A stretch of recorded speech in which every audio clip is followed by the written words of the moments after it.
दिल्ली की ठंडी नवंबर की सुबह थी।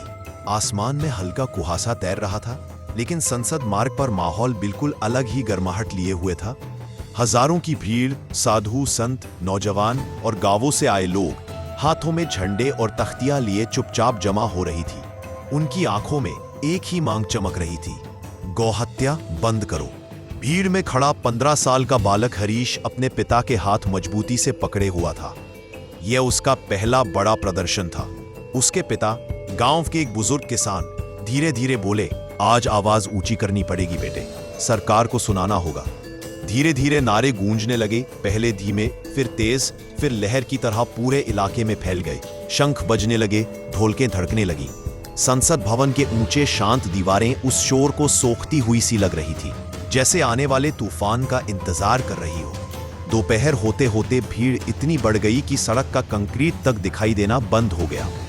पुलिस की कई टुकड़ियां बैरिकेड के पीछे खड़ी थी, चेहरों पर तनाव साफ झलक रहा था। फिर अचानक किसी ने आगे से धक्का दिया, बैरिकेड हिला और क्षण भर में नारों की जगह अफरा तफरी ने ले ली।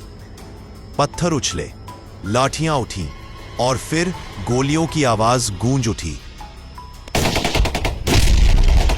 हरीश के कानों में सब कुछ धुंधला पड़ गया। लोग चीखते हुए इधर उधर भाग रहे थे। धूल और धुआं हवा में घुल गया था।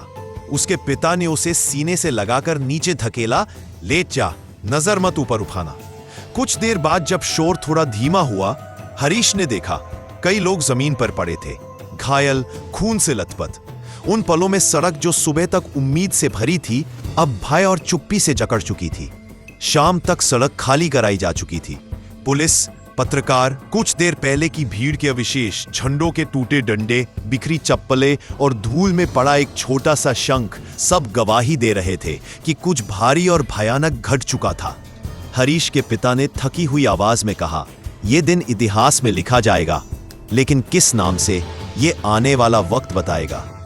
उस दिन संसद के बाहर सिर्फ एक प्रदर्शन नहीं हुआ था, उस दिन एक देश ने अपनी राजनीति, अपनी आस्था और अपनी बेचैनी को खुले आसमान के नीचे टकराते हुए देखा था।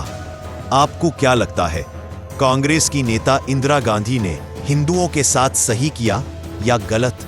अपना राय कमेंट में जरूर बताएं।